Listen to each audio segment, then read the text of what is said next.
Let's, there's been a lot of talk about Russia for obvious reasons, but I do want to talk about China.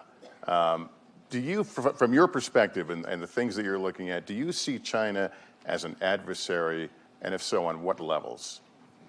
Well, I think China, from a counterintelligence perspective, in many ways represents the broadest, most challenging, most significant threat we face as a country. And I say that because for them, it is a whole-of-state effort. It is economic espionage as well as traditional espionage. It is non-traditional collectors as well as traditional intelligence operatives. It's human sources as well as cyber means. We have economic espionage investigations in every state, all 50 states, that trace back to China.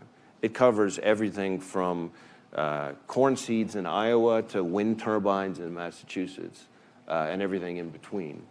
And so the volume of it, the pervasiveness of it, the significance of it is something that I think this country cannot underestimate. Are they going after things, though, differently than, for example, what you've been seeing with the Russians and our democratic process? It's a different kind of threat. Obviously, the Russia threat is a significant one that I think we need to deal with very aggressively indeed. But I think the China threat, China is trying to position itself as the sole dominant superpower, the sole dominant economic power. They're trying to replace the United States in that role.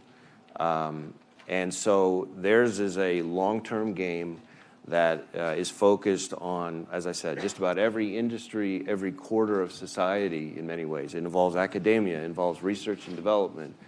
It involves everything from agriculture to high tech. And so theirs is as I said, a more pervasive, a broader approach, but in many ways more of a long-term threat to the country. You clearly see it as a major threat, but do you have a sense that we don't, that not enough attention is paid to it in general?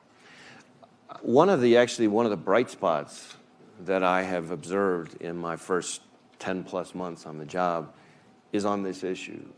In that, it's one of the few things I've seen that in a country where sometimes it feels like people can't even agree what day of the week it is, on this, I think people are starting to come together. I see it in the interagency. I see it up on the Hill when I'm talking to the intelligence committees across the spectrum. So I think people are starting to wake up and kind of rub the cobwebs or the sleep out of their eyes.